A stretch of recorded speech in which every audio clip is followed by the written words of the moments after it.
dilbaday sevaman, dilbaday. Hayitga nima oldingiz degan savollar bilan ko'p yozdinglar. Mana men ko'rsatyapman, men bo'lishyapman. Hayitga nima hayitli olganimni, sizlar nima oldinglar hayitli? Menga Mansur doda sovg'a qildilar. Ta-ta! Ishonasizlarmi? Eng sevgan atirim mana tugab qoldi. Eng yaxshi ko'rgan narsalarim bu mana buni olganda atirlarni juda ham sevaman. Notalari bilan eshitiladigan boshqacha bir eksklyuzivni aromatlarni sevaman.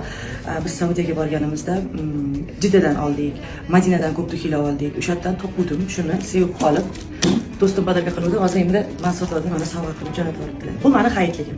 Siz nima oldingiz hayitlikka? Oching endi. Hop endi qo'yaversan, mana yoshim 40 ga yaqinlab ketganda shuna qichig'im qilgim keldi. Nima edi? Чертillab. Сим-сим, откройся. Вот.